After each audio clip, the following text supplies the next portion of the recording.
Bonjour les gars, les filles des Hauts-de-France. Bonjour à tous ceux qui pourront visionner ce live en replay. Ce midi, je suis avec Françoise. Bonjour Françoise. Bonjour Élise, bonjour Maryse. Et nous recevons Marie Stellier qui nous Bonjour fait Élise. l'honneur de revenir encore vers nous, qui est infirmière tabacologue, formatrice et membre de l'association Hauts-de-France Addiction. Bonjour Maryse. Bonjour Élise, bonjour Françoise et bonjour à Bonjour. tous. Alors, pendant ce live, on va avoir 1 heure pour faire le point sur comment tenir sa défume en été ou comment se lancer éventuellement dans une défume en été. Et on va écouter tous les bons conseils. Et Françoise, je te laisse démarrer. Alors juste avant de démarrer, je vous préviens, vous pouvez partager cette vidéo, les bons conseils de Maryse pour arrêter de fumer ou tenir bon son arrêt du tabac cet été. Vous cliquez sur partager, c'est toujours bien de partager des bons conseils avec ses amis sur Facebook. Donc on partage cette vidéo autant qu'on peut, n'hésitez pas. Alors moi je vais démarrer Maryse avec une première question et je vais mettre les pieds dans le plat. C'est l'été, il fait beau, on se la joue cool, on prend des petits apéros, on va au barbecue avec les copains et les copines. Bon, c'est la belle vie quand même, on en a vraiment ramé cette année, elle a été longue. Est-ce que c'est vraiment une bonne période pour arrêter de fumer l'été ou est-ce qu'il vaut mieux pas attendre les bonnes résolutions de la rentrée? J'aurais tendance à dire que l'arrêt du tabac, le moment pour l'arrêt du tabac qui est le propice, c'est celui qui a été choisi par le fumeur. Donc, si une personne ne veut pas arrêter pendant l'été et projette de faire ça à la rentrée, pourquoi pas? Dans ces cas-là, elle va peut-être anticiper certaines choses pendant l'été, y réfléchir, se préparer pour que la rentrée se passe bien. Si une autre dit, je vais profiter de l'été, d'être hors du stress du travail, être dans un autre contexte, pourquoi pas? Le principal, c'est que ça soit le choix du fumeur et non pas une injonction, je dois m'arrêter pendant l'été ou à la rentrée. C'est lui qui choisit. Alors, j'ai une copine qui m'a dit, c'est même pas la peine d'arrêter de fumer pendant l'été parce que à la rentrée, tu tiendras jamais. Qu'est-ce que vous en pensez? Comme je dis, si on arrête pendant l'été parce que c'est le choix qui a été fait par le fumeur, c'est vrai qu'il y a quand même des conditions favorisantes pour arrêter l'été. Généralement, déjà, on n'a pas le stress du travail, on n'a pas les collègues, on va faire un peu plus de sport, on va même peut-être partir en vacances dans un endroit où on n'a jamais appris à fumer. Tout ça, ce sont des facteurs favorisants. Mais dans un coin de la tête, il va falloir anticiper le retour au travail. Et ça, si on ne le fait pas, c'est sûr que tous les réflexes, tous les rituels que l'on a au travail vont éclater en pleine figure et on va reprendre. Donc, il faudra songer à les habitudes qu'on a au travail avec le tabac et se dire, trouver des alternatives du style, c'est la pause, je vais avec les autres fumer dans le coin de la cour où on va tous parce qu'il y a un cendrier, il y a tout ce qu'il faut. Qu'est-ce que je vais faire à ce moment-là? Peut-être aller à la cafette, prendre un café. Et vraiment se préparer pour la rentrée. Ça, c'est le conseil que je peux donner. D'accord. Alors, justement, dans un coin de ma tête, moi, je me dis, cet été, on va être tranquille. Je vais pas avoir de stress. J'ai prévu des vacances assez cool. Et c'est peut-être le bon moment pour moi d'arrêter de fumer parce que j'y pense depuis un bon moment. Ça me tourne dans ma tête. Et j'ai Mhm, envie de me lancer. Quels mhm, conseils vous me donnez? On va parler tout à l'heure hein, de comment préparer sa rentrée, mais mhm. quels conseils vous me donnez pour si je me dis là, je voudrais bien arrêter, qu'est-ce que je vais faire? Je vais voir mon médecin, je fais quoi, Maryse? Alors, avant tout, quand on veut arrêter de fumer, quand on est décidé, motivé pendant l'été, il y a deux choses. La première, oui, c'est déjà de trouver la dose de nicotine qui va soulager le manque. Ça, c'est vrai pour n'importe quelle saison. On est accro à une dose, on a faim de nicotine, il faut être rassasié. Voir qui? Oui, le généraliste, le pharmacien, s'il est formé à la tabaco, c'est tout bon. Parce que sinon, il va peut-être pas oser monter en dose à juste titre, puisqu'il n'est pas formé pour. Mais il y a Tabac Info Service qui est là et qui peut donner des conseils par rapport à la montée en charge, si je puis dire, des substituts nicotiniques. Et le médecin peut être à côté pour faire la prescription de patch. Ça, c'est la solution la plus rapide. Après, bien sûr, il y a les XAPA et les tabacologues, mais je dirais que les listes sont longues et si quelqu'un veut s'arrêter pendant l'été, peut-être qu'il aura un rendez-vous en septembre et il sera trop tard. Donc, Tabac Info Service et le médecin prescripteur, ça peut être un bon duo pour trouver la dose de nicotine pour soulager du manque. Ça, c'est la première chose. Et puis après, il va falloir débugger les habitudes et surtout se méfier si on part en vacances dans un endroit où on a appris à fumer, où on a eu des habitudes. Eh bien, ce travail-là devra être fait aussi sur le lieu de vacances. Par contre, si on va dans un lieu de vacances où on n'a pas appris à fumer, ah bah ça fait du bien parce que justement, ça va simplifier, si je puis dire, le sevrage, qui ne deviendra plus qu'un sevrage physique et non plus comportemental. Mhm. Mais Tabac, attention au retour. ouais. Tabac Info Service est donc ouvert tout l'été, Maryse. Oui, c'est ouvert tout le temps. C'est ouvert jusqu'à les week-ends aussi. Je crois que c'est minuit, le dernier rendez-vous. Enfin, c'est assez tard. Mhm. Euh, c'est gratuit. Donc, sauf le premier coup de fil, voilà, le prix d'une communication. Et après, c'est eux qui vous rappellent pour le suivi, pour savoir si on est bien dosé, si on est en surdosage, en sous-dosage. La personne vraiment donne des conseils très, très adaptés pour ajuster la dose de nicotine. Mhm. Et comme infoservice, on peut appeler de son lieu de vacances, il n'y a pas de problème. Mhm. Oui, donc c'est un bon conseil, ça. On peut se faire accompagner par un ou une tabacologue de Tabac Info Service Tout à fait. qui va aussi nous suivre un petit peu sur cette période estivale et nous aider à avoir des forces pour affronter la rentrée, Élise. Exactement. Alors, ceci dit, moi, là, mes vacances, c'est lundi. Et ben, je me dis vraiment, c'est le bon moment. Par contre, ce qui me fait hésiter, c'est que peut-être qu'il y a des choses à préparer. Enfin, est-ce que je devrais pas plutôt prendre mon temps pour essayer de voir mes motivations? Je me dis peut-être c'est une étape à la fois et c'est vraiment trop tôt, en fait. Qu'est-ce qu'on conseillerait dans ce cas-là? Si on a envie d'arrêter un jour précis, si le fumeur a envie d'arrêter un jour précis, il peut y aller. De toute façon, le travail, il le fera. Il n'y arriverait peut-être pas du premier coup, mais moi je pense que quelqu'un de motivé et qui se dit lundi j'arrête, ben, qu'il y aille. Alors évidemment, s'il a pas ça, il va falloir qu'il mette la substitution nicotinique, mais de toute façon, une substitution nicotinique, on commence à la poser souvent, enfin la plupart du temps, quand on a décidé de se préparer à l'arrêt. Donc peut-être que lundi, même avec sa substitution nicotinique, la personne va continuer à fumer. Mais comme elle va monter la dose, eh bien elle finira par ne plus fumer.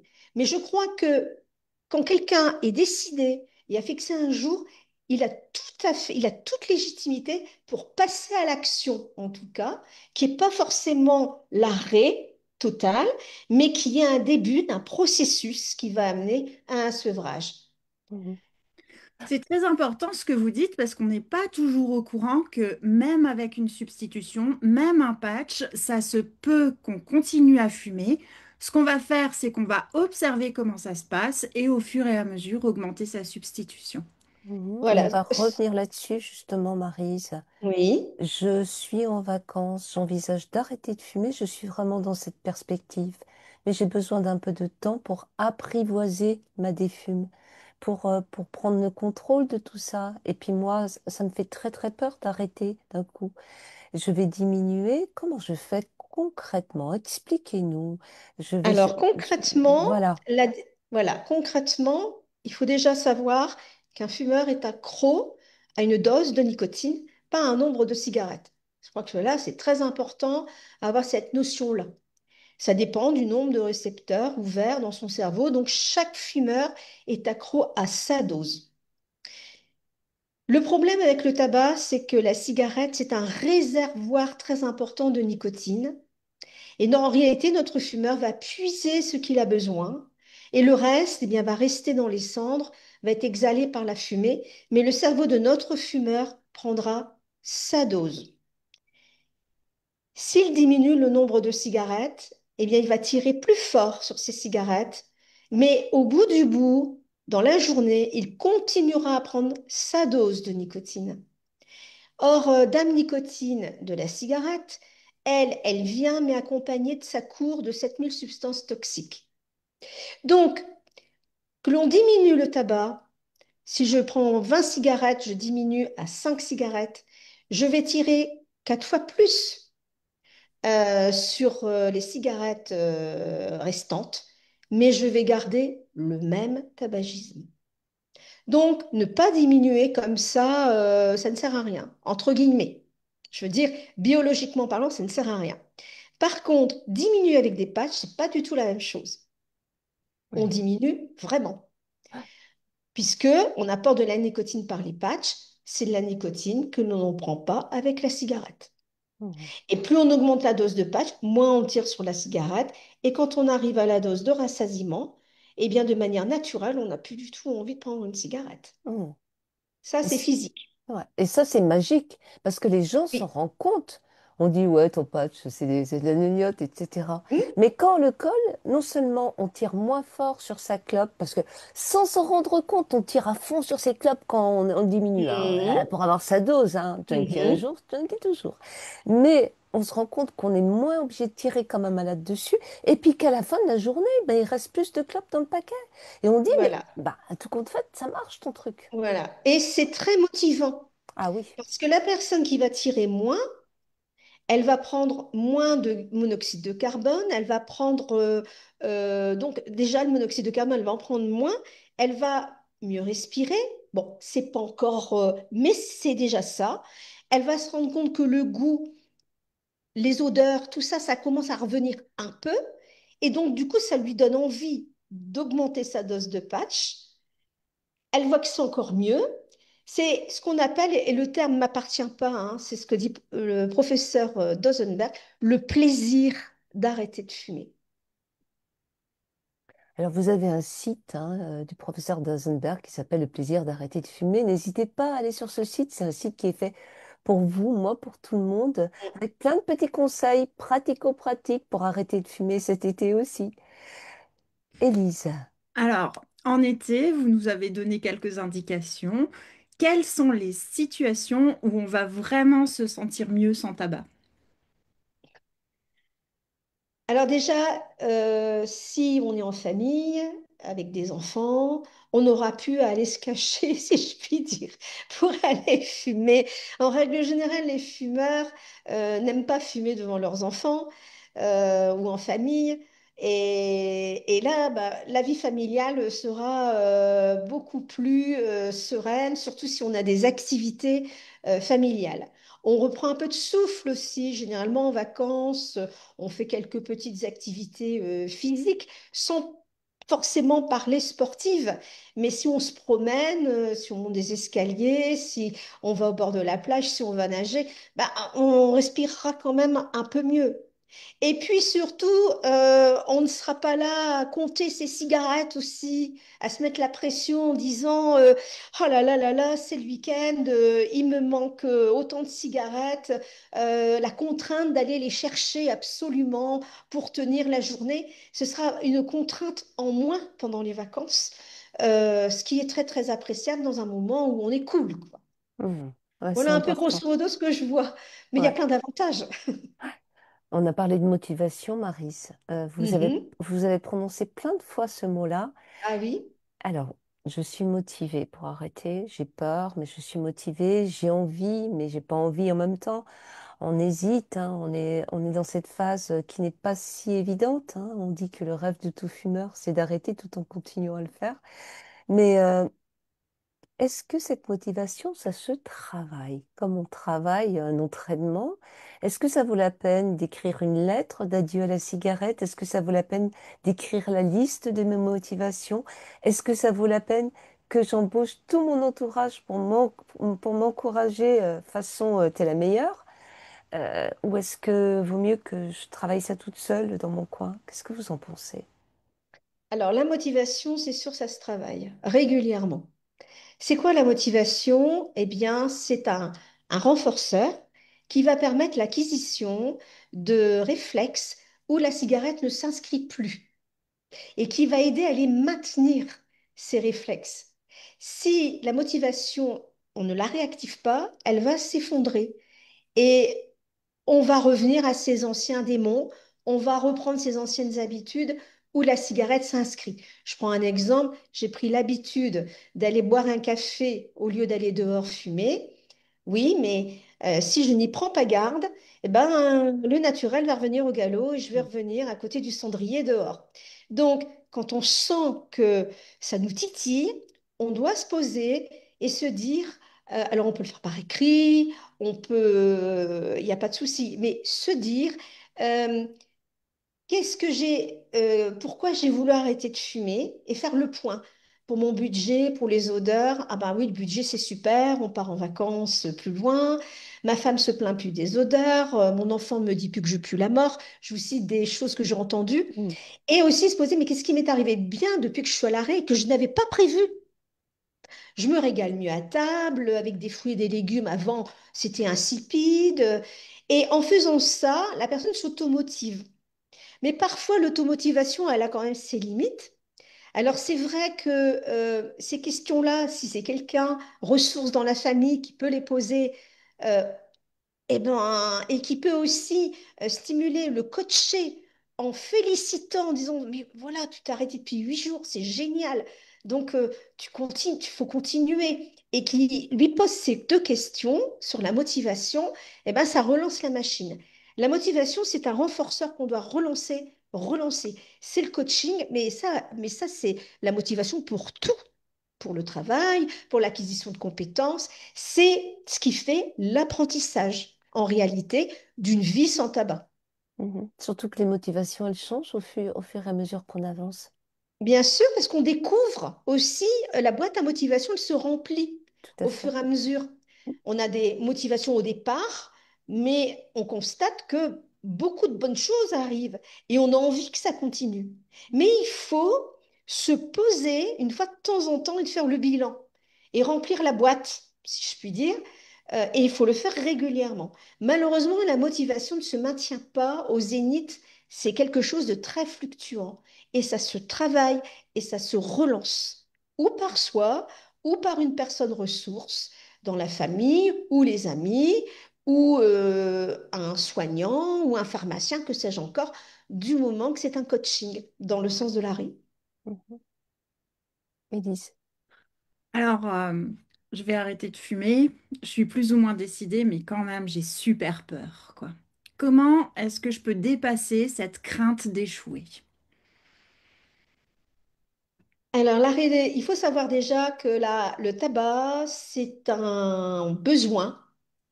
Et donc, c'est normal d'avoir peur. C'est un besoin équivalent comme manger, boire, respirer. La peur est légitime. C'est pas parce qu'on est faible, parce qu'on manque de volonté, c'est légitime. Personnellement, quand j'ai une personne qui exprime ce genre de choses, je lui propose une substitution, j'allais dire une diminution assistée par une substitution nicotinique. Faut pas mettre la pression. Parce que plus on mettra la pression en disant, ah bah écoutez, on va arrêter tout de suite du jour au lendemain, si c'est quelqu'un qui a peur, eh bien, il risquera de faire un pas en arrière et de dire, bon, ben, tout compte fait, je vais y réfléchir et on va le perdre. Donc, quand quelqu'un a vraiment peur, qui sait pas trop, qu'il aimerait bien, mais qui sait pas, mais qu'il aimerait bien quand même, eh bien, je lui propose souvent la stratégie diminution assistée par patch. Et généralement, ils vous font répéter. Donc je leur dis, voilà, on vous met un patch. Euh, Simplement, vous le mettez le matin et vous vivez comme d'habitude. Puis on fera le point après. Et alors là, ça marche très très bien. Et surtout, les gens se rendent compte que le patch, bah, ça marche. Il fume moins sur ses cigarettes, il est moins accroché à elle et il voit que des choses s'améliorent. Et après, la machine est enclenchée et quelquefois, ils arrivent, oh bah, je voudrais arrêter complètement, hein. Ça y est, j'ai confiance par rapport au patch, ça marche. Mhm. Et ça se fait sans pression. C'est ça qui est très important. Pour, euh, pour apprivoiser ses peurs et pour maintenir sa motivation, on peut aussi se tourner vers nos pairs, c'est-à-dire les gens qui arrêtent ou qui ont arrêté de fumer comme nous. Et par exemple, des groupes en réseau social comme le groupe Facebook Les habitants des Hauts-de-France, moi sans tabac, ça peut être aussi une sacrée aide, non? Mhm. Hein, je Oui, tout à pense. fait. Tout ce qui peut rassurer, tout ce qui peut... Donc, c'est vrai que c'est rassurant si quelqu'un a fait l'expérience des patchs et dit que finalement, au début, on a un petit peu peur de manquer. En réalité, on n'arrête pas la nicotine, on arrête juste la fume. Mais pour le cerveau, c'est pas facile à assimiler au départ. Le cerveau dit, tu vas me priver de ma nicotine, je vais mourir au même titre que tu vas me priver de nourriture et je vais mourir. C'est vraiment le message qui passe. Alors si on lit des témoignages de personnes qui sont passées par là, ben, ça peut être rassurant et ça peut être très très très motivant. Et puis on peut quelquefois s'y retrouver dans certaines situations et se dire, ben, je ne suis pas tout seul à ressentir ce genre de choses. Donc c'est vrai que puiser dans l'expérience des autres, ça peut être très très aidant. Ouais, mais quand même, Maryse, euh, fumer une clope, on vous l'avait dit à un précédent live, ça apporte la nicotine en shoot au cerveau en 7 secondes. Donc il y a une Hein. décharge de plaisir. C'est comme si on mangeait un double burger frites, c'est ce que je dis souvent, hein, avec plein Oui. de mayo et de ketchup. Mm. Hmm. Et le patch, c'est vu quand même par le cerveau, par le corps et par l'ex-fumeur ou le futur ex-fumeur, un peu comme une soupe d'hôpital avec une demi-tranche de carotte qui nage dedans. Ça calme la faim dont vous avez parlé, l'envie Hmm. d'eux, etc. Mais Hmm. c'est Hmm. pas quand même jouissif comme une cigarette, quoi. Il faut pas. Il Eh est ben, clair par que contre, le plaisir d'arrêter, c'est jouissif, ça. Et le plaisir de oui, réussir. oui, oui. Justement, la stratégie de diminution, c'est bien parce que ça va mettre en avant des plaisirs importants. Mais il faut aussi il faut savoir que la personne, euh, quand elle est sous l'emprise du plaisir tabac, elle est amnésique des plaisirs de la vie quotidienne. Mhm, Avant, peut-être qu'elle faisait une activité physique, voire sportive, qui donne des endorphines. Elle ne le fait plus parce qu'elle est trop essoufflée, et trop fatiguée et qu'elle n'a pas de récupération, par mhm, exemple. Avant, elle avait des plaisirs à manger des plats variés. Bah, là, elle se contente de steak avec sauce poivre et puis des frites avec tout ce qu'il faut. Donc, c'est sûr qu'il y a un travail à faire en se disant, il faut que j'apprenne à penser à moi et à me faire plaisir, mais des petits plaisirs de la vie quotidienne. Et ça, des personnes ont complètement oublié ou voire n'ont jamais pensé à se faire plaisir et c'est pour ça qu'elles sont tombées dans le tabac. mhm, Il y a des femmes qui sont à la maison, qui pensent à la maison, les enfants, le mari, les enfants, la maison, et elles s'oublient. Et pas de plaisir, le cerveau ne supporte pas, hein, et il va aller vers le tabac. Donc, apprendre à se faire plaisir. Et aussi, généralement, on récupère un peu d'argent en arrêtant de fumer. Bah, si on peut, d'abord on paye ses factures, mais après, si on peut, eh bien, pourquoi pas se faire plaisir? Et moi, connu des femmes qui n'allaient jamais chez le coiffeur et qui ont commencé à y aller avec l'argent du tabac. Et donc, c'est motivant, ça fait du bien, ça fait plaisir. Voilà, il faut repartir à la conquête de la vie quotidienne, plaisir qu'on n'avait peut-être pas eu avant ou que l'on a oublié. Mais si on ne se fait pas plaisir après à l'arrêt du tabac, c'est vrai que c'est un risque de rechute. mhm. C'est magnifique ce que vous dites là, parce que vous résumez dans des mots simples, dans des mots de tous les jours, comme vous le Hmm. dites, ce miracle, entre guillemets, de l'arrêt du tabac, qui fait qu'on se retrouve soi pour sa vie à Oui, soi et qu'on commence à apprendre ou à réapprendre, mais souvent à apprendre, vous l'avez dit, à prendre un peu soin de soi de et se soi. rencontrer soi derrière son rideau de fumée. Si c'est pas une victoire dans sa vie, ça, hein, Alors, on a un problème, enfin, c'est pas un problème, mais au niveau éducationnel, nous sommes dans des fondements judéo-chrétiens où penser à soi, c'est pas, on doit penser aux autres. Et que si on pense à soi, on est égoïste. C'est un petit peu le message. Ben non.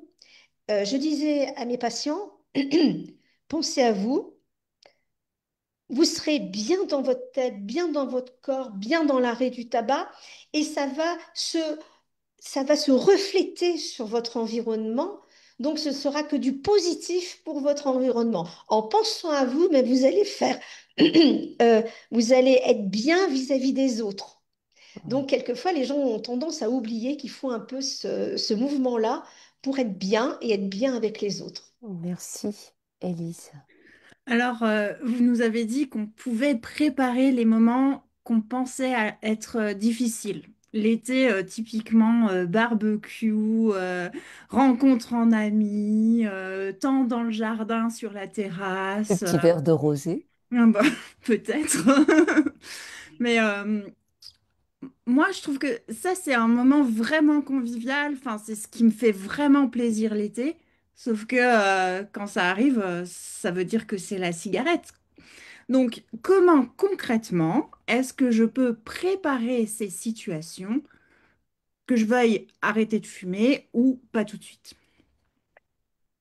Quand on va chez des amis, à un barbecue, souvent, on connaît le coin de la terrasse où on fume, parce que c'est là où il y a un cendrier. Donc déjà, se dire sciemment, en pleine conscience, je vais éviter d'aller là-bas, parce que c'est risqué. Il risque d'y avoir un flash qui va donner une pulsion, qui va donner un craving et la prise d'une cigarette. Ça, c'est important. Si la personne n'aime pas le rosé plus que ça et qu'elle veut prendre une autre boisson, alcoolisée ou non, elle peut. Ça va un peu déjouer un petit peu les goûts, les choses et ne plus créer le lien forcément avec le tabac. Et puis, si elle a une substitution nicotinique, ben, ce serait bien de l'augmenter un petit peu avant d'aller à ce moment-là, parce que si elle a plus du tout, si elle est complètement gavée de nicotine, ben, elle n'aurait pas envie de se gaver encore plus, si je puis dire. Donc c'est comme quand on a mangé un bon repas et on vous ramène un gros gâteau au chocolat, vous dites, oula, j'aime bien, mais là je peux pas. Eh ben c'est un peu ça. Donc, comment augmenter? On met un demi-patch en plus, on a des avant de venir, ou bien on prend des substituts auront dans sa poche, voire le spray buccal qui, bon, au niveau du goût, c'est peut-être pas forcément ce qui est le plus adapté par rapport à ce qu'on va manger et boire, mais c'est vrai que d'augmenter ponctuellement, dans ces moments-là, la substitution nicotinique permet d'éviter d'aller vers une cigarette. Et à la limite, quand on est dans cet état-là, la fumée des autres, elle écœure. Et donc, on n'ira pas du côté de la terrasse où il y a le cendrier. Mais il faut vraiment bien se préparer pour aller à ce barbecue. Il ne faut surtout pas se désociabiliser. Les relations sociales, c'est un plaisir. Et il faut surtout pas se renfermer dans sa coquille et de rester chez soi. Non, mais il y a des petites astuces comme ça pour, j'allais dire, que le barbecue se passe bien sans qu'il y ait reprise de tabac. Mhm. Faites-vous une trousse de secours. Une Voilà. trousse de secours avec un patch. On ne sait jamais si notre patch il va pas se décoller pendant la soirée. Une trousse de secours avec les substituts oraux qui vont vraiment vous aider. Et puis, il y a toujours le téléphone discrètement en allant à la salle de bain. On peut écrire un petit message sur son groupe de défume préféré, sur Moisson Hmm. Tabac des Hauts-de-France. Et il y aura toujours quelqu'un pour vous aider. Mhm. Ça, Tout c'est à fait. clair. Je conseillais aux personnes d'avoir toujours un ou deux patchs dans son portefeuille Mhm. ou quelques gommes ou pastilles, hein, selon ce qu'ils préfèrent, dans le fond de son sac. Mhm. Parce que quelquefois même, ça aide, parce que quelquefois on oublie de mettre son patch le matin. Puis on arrive au travail, mon Dieu, j'ai pas mis mon patch. Mais j'en ai un de secours dans mon portefeuille, donc c'est bon. Le patch de secours, hein, c'est quelque chose Toujours d'important. prévoir. Toujours prévoir. Moi, Voilà. quand j'allais au début de ma défume, quand j'allais à des fêtes ou à des barbecues, je prenais tout le monde, même des gens que je connaissais pas, hein. Oui, Je disais, alors je vous préviens tout de suite, j'ai arrêté de fumer. Même si je me traîne par terre en vous suppliant de me donner une clope, il faudra refuser, je compte sur votre soutien. Et bien les sûr. gens, et même les fumeurs, ils Oui, étaient oui, hyper oui. sympas. Et du coup, ils me disaient, ah, comment vous avez fait? Moi, j'y pense un peu. Oh, je ne sais pas si je réussirais. Et blabla. Bref, on parlait des fumes toute la soirée. C'était marqué, elle a arrêté de fumer ici. Mais c'est pas grave, ça me protégeait. Mais je vais Les... revenir quand même à mon histoire de rosé, Maryse, Oui, pardon. oui, Moi, je n'aime oui. pas le rosé, mais imaginons que je l'aime. Est-ce qu'il faut, si je vais au barbecue organisé par Élise, où il y a beaucoup de monde, beaucoup d'ambiance, etc., beaucoup d'alcool. Est-ce qu'il faut, si je suis en train d'arrêter de fumer, que je limite ma consommation d'alcool, que je fasse gaffe parce qu'on sait que l'alcool appelle la clope appelle l'alcool, enfin on le sait. Oui. Est-ce qu'il faut que je fasse attention à ça? Faut faire attention parce que l'alcool désinhibe.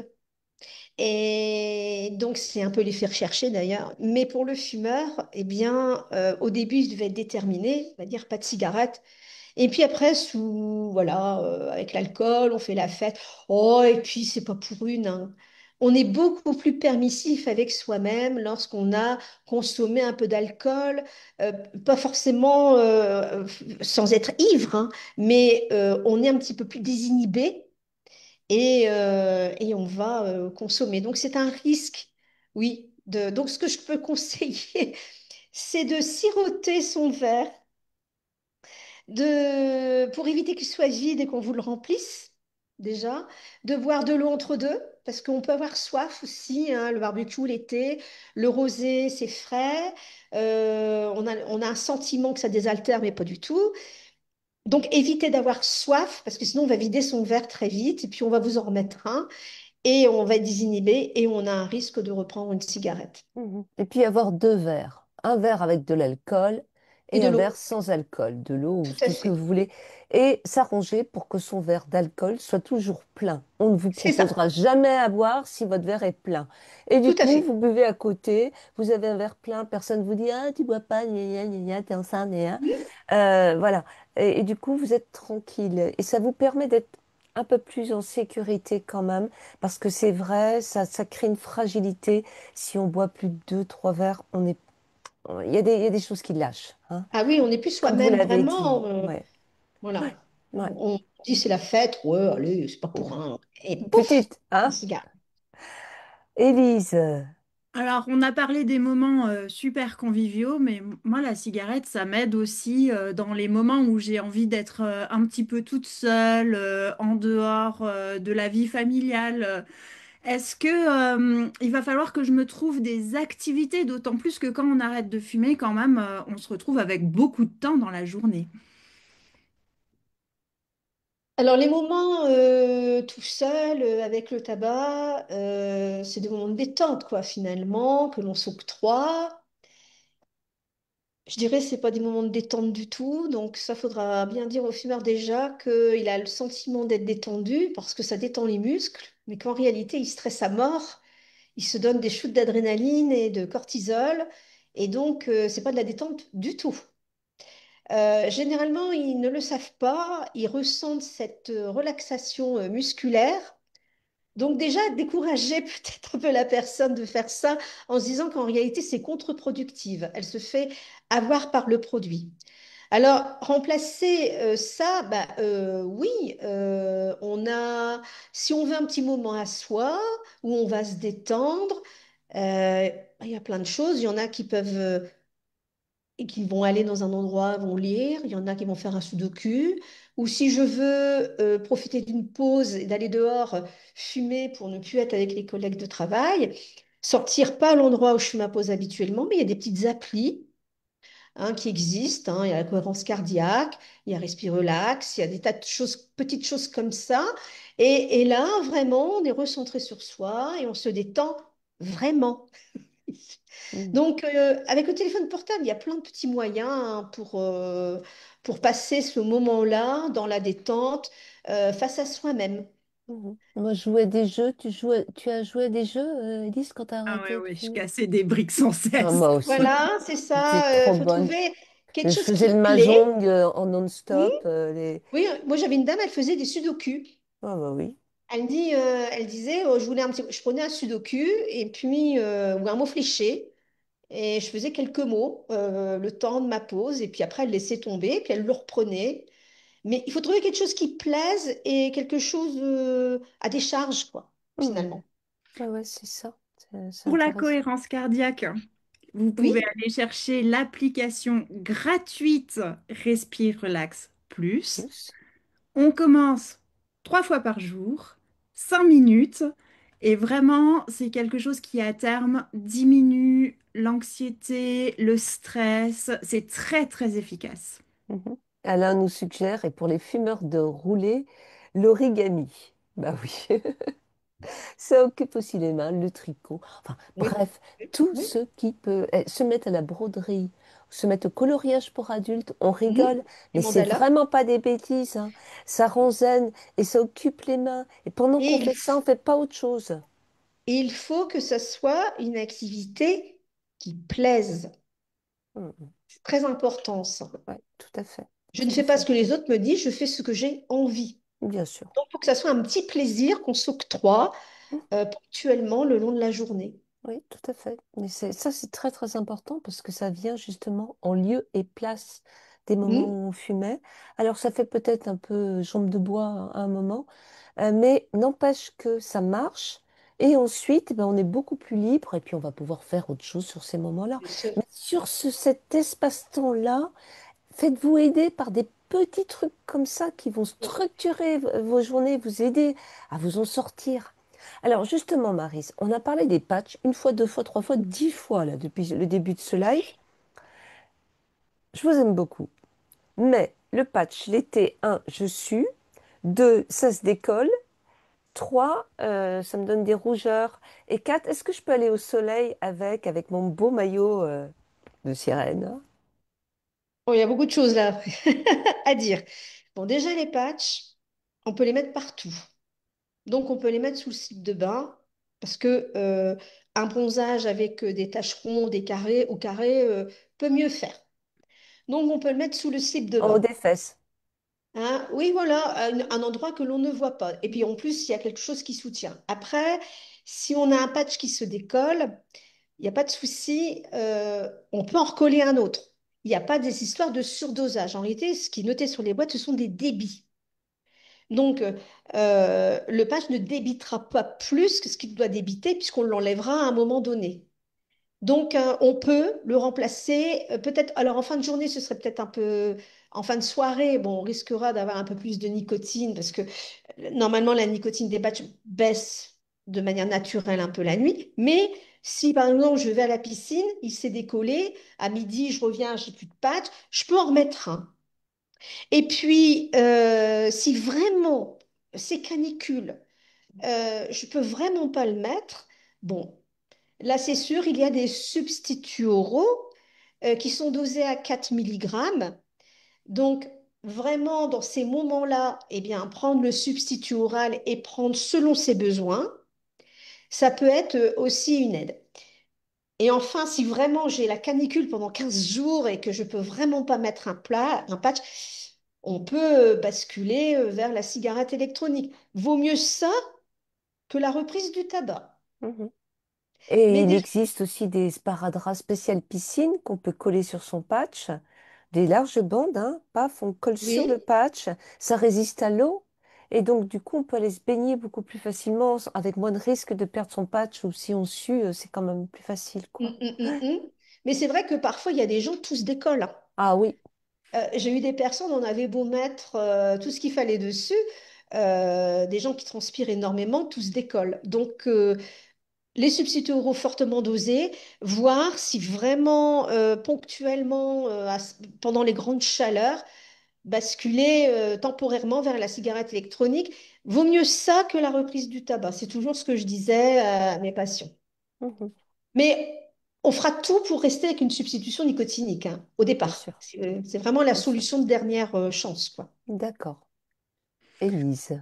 Ben, là, ce printemps, moi, j'ai super préparé mon summer body, quoi. Enfin, je suis vraiment parfaite au niveau des kilos.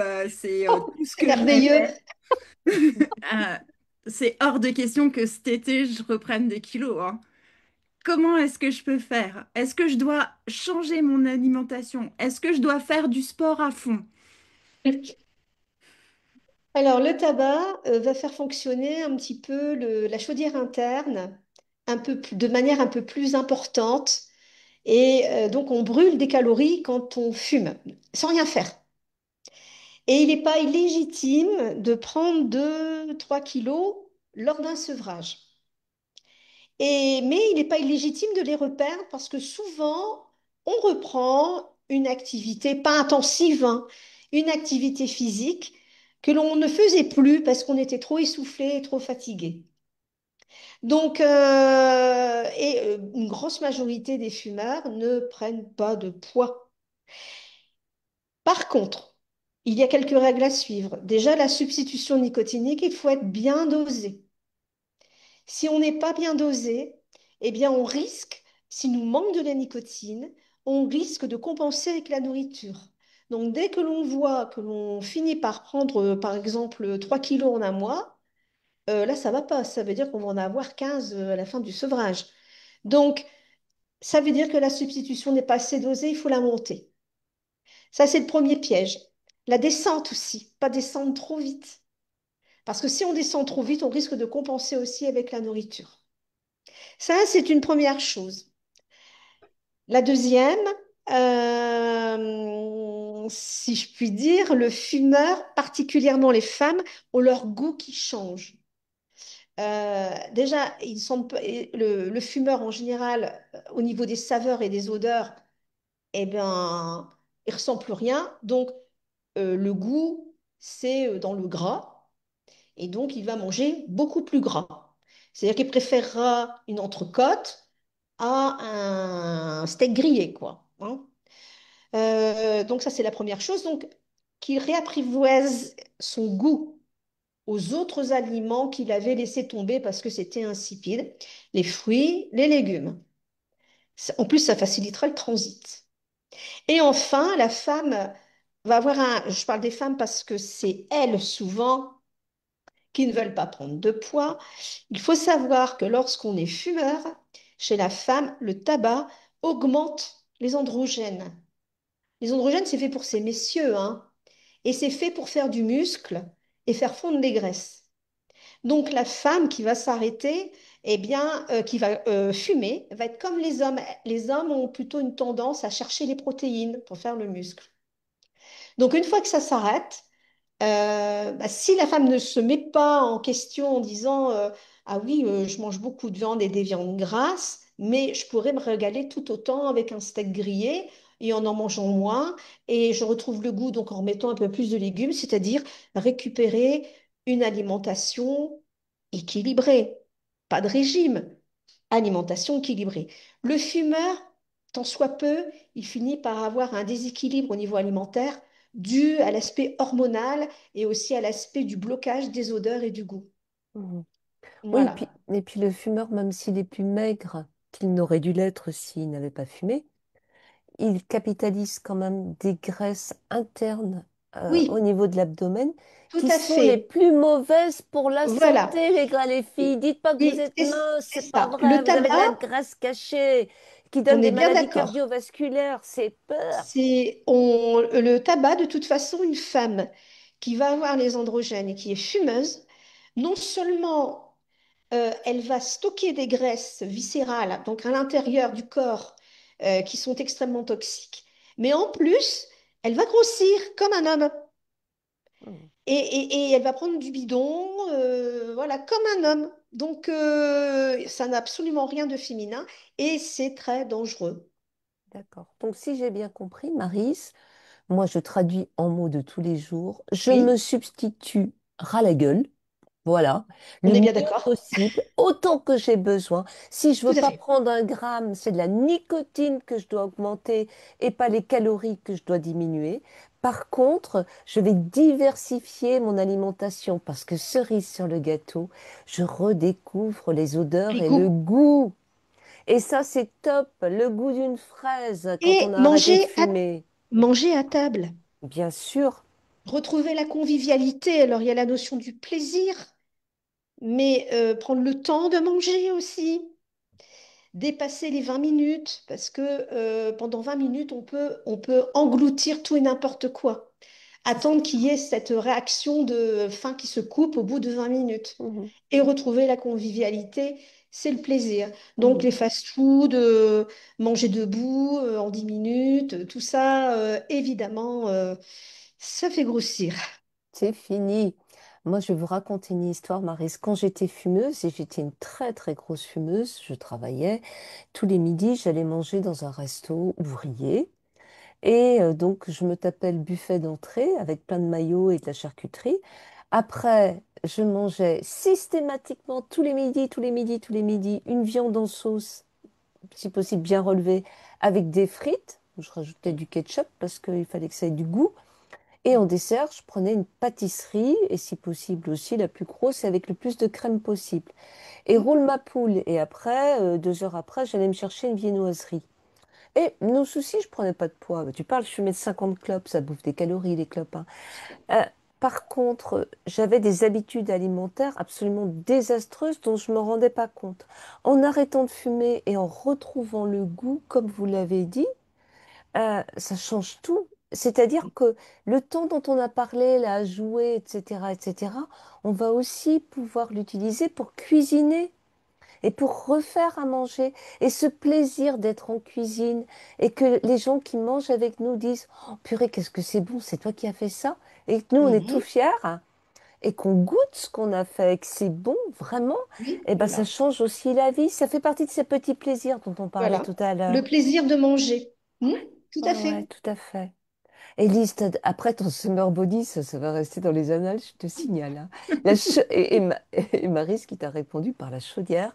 Je vais couper ça, ça sera enregistré, ça va rester Élise et son summer body. Bah, Après ton au barbecue, mieux. ton summer body, qu'est-ce que tu nous dis? Euh, on a dit que ça pouvait arriver de faire des faux pas. Est-ce qu'un faux pas, c'est une rechute? Alors, il y a un faux pas, c'est quelqu'un, par exemple, prenons la personne qui est au barbecue en question et qui s'est bien dosée en nicotine, elle en a pris un petit peu plus et puis elle a peut-être pris un verre d'alcool qui la désinhibe un peu et elle va prendre une cigarette. Elle va écraser la cigarette très vite parce qu'elle va monter encore plus en nicotine et là, il va y avoir un dégoût dans la bouche, elle va l'écraser. Donc là, c'est un faux pas. La personne a gardé son patch, donc elle continuera, on baissera peut-être plus tard la substitution nicotinique, mais c'est le faux pas. Mais bon, attention, il faudra rétrospectivement se demander pourquoi j'ai fait ce faux pas. Parce qu'un faux pas, plus un faux pas, plus un faux pas, on risquera d'arriver vers une reprise, hein. La rechute, c'est la personne qui a oublié son patch, par exemple, qui ne l'a pas mis, et puis elle va être à ce fameux barbecue, et puis elle va prendre une cigarette, et là, elle va tirer des shoots nicotiniques bien comme il faut, et là, elle va rallumer tous ses récepteurs, et là, elle replonge donc dans le tabac. Alors, la rechute, c'est pas dramatique en soi, si la personne se pose la question de se dire pourquoi j'ai rechuté, et si la personne se dit ça ne m'empêchera pas de continuer l'arrêt. Donc la rechute devient une expérience. Et on a besoin d'expérimenter quelquefois la reprise pour y faire face après, j'allais dire. Quelquefois, il faut reprendre une ou deux fois, voire trois fois, pour acquérir une certaine expérience et après être aguerri par rapport à la rechute. Hmm. Là où il y a échec, Et il ne faut pas confondre rechute et échec. C'est si la personne dit, oh, bah, je laisse tout tomber, je reprends mon tabac et puis basta. Bon, bah là, oui. Alors, on espère que l'échec ne sera pas de longue durée, mais s'il y a rechute, ce n'est pas dramatique. C'est une expérience. Et quand quelqu'un me dit, oh, vous n'allez pas être contente, hein, j'ai repris le tabac. Alors, je dis, c'est pas une histoire d'être contente ou pas contente. Euh, voilà, vous l'avez repris, ça s'est fait dans certaines circonstances, pour des raisons précises. Racontez-moi. Et souvent, on voit un peu le concours de circonstances qui fait que la cigarette est arrivée. Et le cerveau d'une autre fumeur, il l'enregistre. Et la prochaine fois qu'il sera dans cette situation, bah, il saura faire face et puis il dira, ah oui, mais ah oui, oui, là, je risque de rechuter. Donc, je vais faire autre chose. Mhm. Voilà. Vous avez dit vraiment quelque chose de très très important. Vous avez dit quelquefois, ce faux pas ou cette rechute était nécessaire pour continuer le chemin. Oui. Voilà, on sait dans nos vies de défumeurs que ben, il y a des gens comme ça qui, au bout d'un moment, sont inscrits dans la défume. Ils vivent dans leur tripes et ils savent qu'ils ne veulent pas renoncer à cette nouvelle liberté, qu'ils vont se battre pour. Et ils vont passer comme ça des moments quelquefois très douloureux, très difficiles, mais sans remettre en question leur défume. On a d'autres personnes qui vont faire un faux pas, plus ou moins grand, mais qui vont revenir à la défume. Et puis, il y a ce qu'on appelle les stoppeurs, c'est-à-dire des gens qui arrêtent de fumer. Moi, j'ai été stoppeuse pendant un moment de ma vie, et j'avais toujours, tout au fond de moi, une petite voix, mais une toute petite, hein, qui me disait, ma petite Françoise, t'inquiète pas, un jour tu pourras refumer. Mais, chut, Hmm. mais tu arrêtes, hein. Montre à tout le monde que tu arrêtes, hein. Et j'arrêtais, mais j'arrêtais pas longtemps, parce que quelque part c'était autorisé. Mais il a fallu que j'expérimente le fait de rechuter pour me dire non, Françoise, maintenant c'est fini. C'est dans toi, avec toi et pour toi que tu veux complètement quitter le tabac. Ce renoncement-là, et ce travail, cet apprentissage du renoncement dont vous nous parlez si bien, Maris, depuis le début de live, parce que vous reprenez ces mots-là, l'apprentissage, etc. On apprend à renoncer. Et c'est un parcours, hein, donc ben, là-dedans, il peut y avoir des rechutes, il peut y avoir des faux pas, il peut y avoir des joies, il peut y avoir des peines. C'est comme la vie, quoi. Alors, j'ai coutume pour les patients de leur donner beaucoup d'exemples et je leur dis, voilà un acteur qui a une grande tirade à déclamer lorsqu'il est lors d'une pièce de théâtre, par exemple. Il va faire son apprentissage, mais il n'est pas du tout dit qu'il va déclamer la tirade correctement du premier coup. Il risque de buter, il risque d'avoir des trous de mémoire. Donc, soit il dit, j'arrête tout, il laisse tout tomber, soit il dit, ah ben c'est toujours au même endroit que je bute, donc il y retourne, et au fur et à mesure qu'il y retourne, ben, un beau jour, la tirade, il va la dire du premier coup, sans problème. Mais c'est parce qu'il est retourné à son texte plusieurs fois. C'est pareil avec le tabac. Il faut savoir que le lien de dépendance, la force du lien de dépendance entre le tabac et le fumeur est équivalent à l'héroïne et l'héroïnomane. Donc, cette force est analogue. Donc, le tabac est l'un des produits les plus difficiles à se défaire. Hmm. Bon, après ton summer body, chère Élise, tu prépares ta rentrée? C'est ça. Alors, j'ai dit à mes amis, en partant en vacances, j'arrête de fumer. Enfin, je me la suis un peu jouée quand même, quoi. Enfin, Hmm. je l'ai déclaré à tout le monde, sauf que là, j'ai repris. Est-ce que c'est pas un peu la honte? Comment est-ce que je peux faire face au regard des autres? C'est des amis. J'allais dire, déjà, quand on veut arrêter de fumer, c'est vrai qu'il ne faut pas dire, oui, j'arrête. Peut-être dire, voilà, je vais essayer d'arrêter de fumer.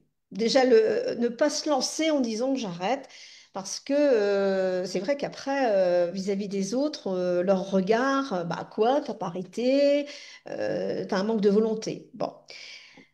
Alors après, si vraiment vous avez dit, j'arrête de fumer, vous avez repris, et puis les autres, après, vous regardent un drôle d'air, j'allais dire, faut, basta, hein, faut laisser tomber, hein. On arrête de fumer, pas pour les autres, pas pour le regard des autres, on arrête de fumer pour soi. Et on n'a pas à se justifier auprès des autres si on a repris pour X raisons.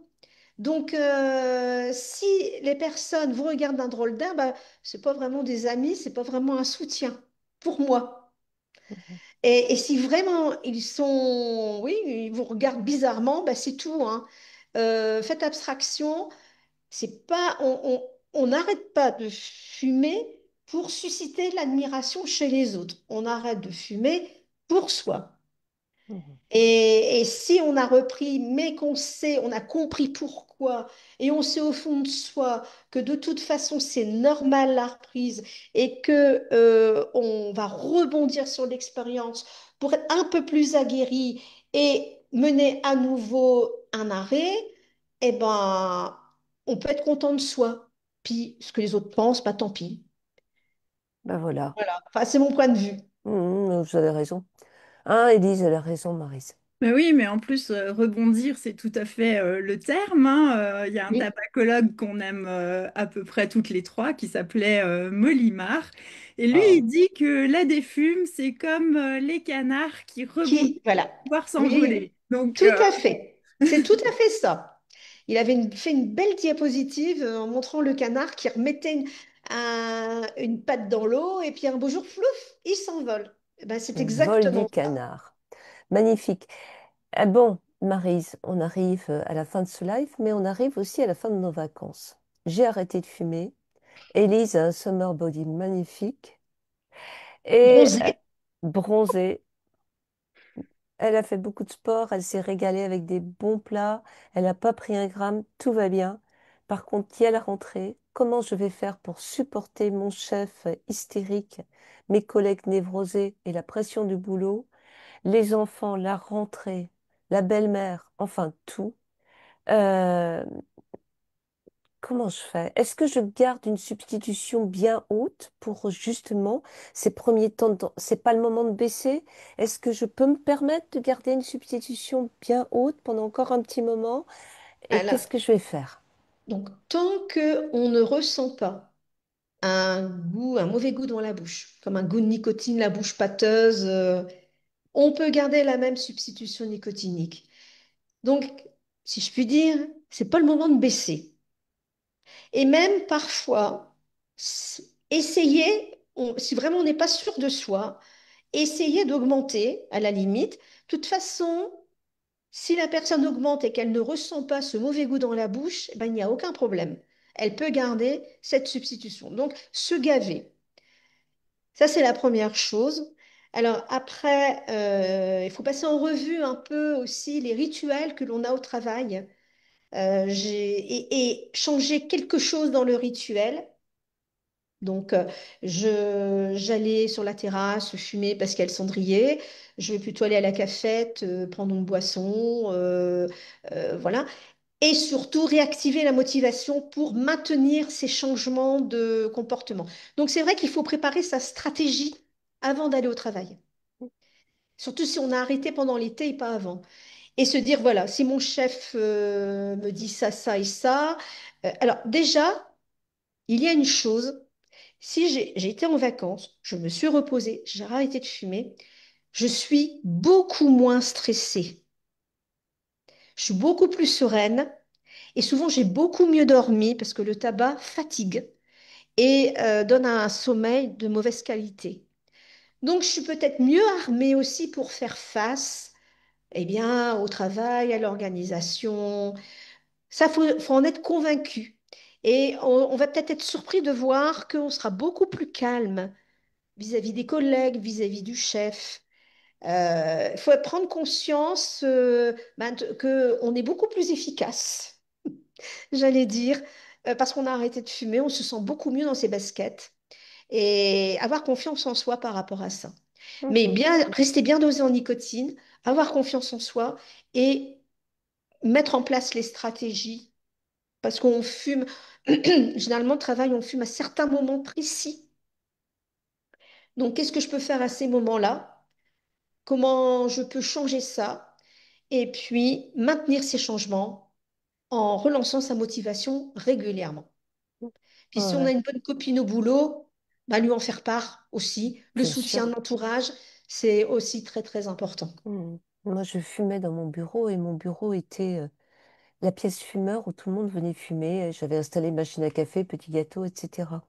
Et quand j'ai arrêté de fumer, ça a été un changement radical pour mes collègues Oui, aussi, bien sûr, parce bien qu'ils sûr. n'avaient plus leur local fumette où ils Ah venaient. oui, C'est obligé ah d'aller oui. fumer dehors. Par contre, moi, je leur disais, hein, j'en parlais sans arrêt. Je pense qu'il faut pas hésiter à en parler. J'allais dans le bureau de mes collègues, je disais, tu trouves pas que j'ai une peau magnifique là? C'est mieux, non? Si, si, Parce qu'on m'a si. dit là que ma peau allait changer là. Là, tu trouves pas? Bon, j'ai que des petits boutons, mais non. Tu trouves pas que j'ai l'air moins fatiguée? Tu trouves pas que... Et j'attendais, ils riaient. Ça les faisait énormément rire, parce que c'est pas vrai, je vais pas l'air...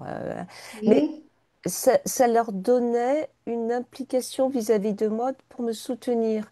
mhm, mhm. Et du coup, ben, ça les empêchait de me proposer des cigarettes quand même. Et ça, je crois que c'était important, hein. Ah, vous avez montré que vous étiez heureuse dans votre arrêt. Moi, j'étais Alors, hyper en si c'était stress en des vrai. amis sympathiques qui vous apprécient, bah, ils ne pouvaient que vous soutenir dans Voilà, on cette peut faire le démarche. clown un peu autour de la défume quand même quand Voilà. c'est difficile, hein. Puis bon, en plus, vous, en faisant ça, vous allez peut-être susciter dans votre environnement de fumeur des envies d'arrêter.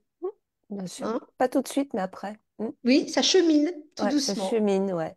Élise, la dernière question est pour toi. C'est une question de conclusion, je suppose. Alors, je vais passer un merveilleux été. J'aurai arrêté de fumer. Ça va être vraiment super. Euh, Cet apprentissage, je vais le transformer et je vais le transformer pour l'année, non? Pour? J'ai pas Pour toute compris. l'année. Ah, toute l'année. Ça va tenir, hein, dites Marie. C'est ça qu'elle vous Alors, demande de avec toute son façon, summer body.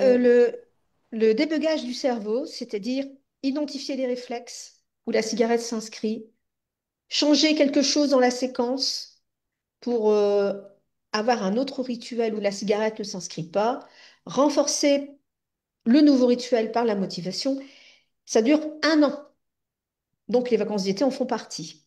Parce que on ne fume pas de la même manière l'hiver que le printemps, l'été et l'automne. On a des activités qui sont tributaires de la météo. On a les semaines où on travaille, il y a les week-ends, il y a... Voilà, donc c'est un travail qui se fait toute l'année. Alors, il est clair que la période des vacances d'été, si on est décidé à arrêter de fumer, je me dis bien si on a choisi d'arrêter de fumer, il faut faire attention, doublement attention, lorsqu'on reprend le travail. Parce que c'est vrai que la période des vacances, on a beaucoup de facilités offertes du fait qu'on n'a pas la pression, on est détendu. Donc, il faut faire attention quand on retourne au travail. Mais sinon, ce travail-là de débugage des réflexes tabac, qui vont être remplacés par d'autres rituels qui, répétés, répétés, répétés et appris, vont devenir de nouveaux réflexes où la cigarette ne s'inscrit pas, c'est 1 an. Il faut faire le tour des saisons. Et au bout d'1 an, eh bien, même si on a arrêté sa substitution nicotinique, au bout d'1 an, comme je dis, on a une banque à souvenirs où on ne fume plus. Et donc, et ça permet donc, alors il faut rester vigilant après 1 an, bien évidemment, mais on est déjà un petit peu plus aguerri par rapport au sevrage. Donc, dans notre banque à souvenirs, on commence pour l'été. Et comme ça, on sera super pressé d'arriver aux prochaines vacances. C'est ça, c'est-à-dire que pendant les vacances, ben là, on arrivera, la boucle sera bouclée, et c'est sûr que l'arrêt du tabac, alors là, pendant les vacances d'été, on va vraiment en profiter. À fond les ballons. Eh ben merci Marie. Élise, on se retrouve à la rentrée, c'est ça? Pas Voilà, c'est longtemps ça. après. On verra comment s'est passé notre été. Mais Hmm. je pense qu'on est bien préparé là. Ah, on est Ben, super bien j'espère, préparé. Merci j'espère. beaucoup, beaucoup. On a appris plein de choses une fois de plus, plein de bons conseils. Et puis ces petits messages pleins d'espoir que vous nous donnez. Parce que du coup, avec vous, Marie, la défume, c'est pas si compliqué qu'on peut se l'imaginer. Ah non, on met beaucoup de pression, mais non, non, non, il faut le faire sans pression. Il faut le faire. Moi, je disais à mes patients, faites ça à la cool, c'est pas la peine de vous mettre la pression. Et moins on se met la pression, mieux on y arrive. C'est comme l'apprendre à faire du vélo, hein. On se C'est casse la ça. figure, on remonte dessus, puis on pédale cheveux Pareil. au vent. pareil. Ouais. Élise, Voilà. je te laisse conclure. Ben, encore une fois, merci Maryse, merci Françoise, Avec plaisir. merci à vous tous pour nous avoir suivis au long de ces lives pendant l'année et on se retrouve à la rentrée. Et n'oubliez pas, partagez. À bientôt. Voilà. Au revoir, Élise. Au revoir, Marise. Bien, merci, au revoir. Au revoir.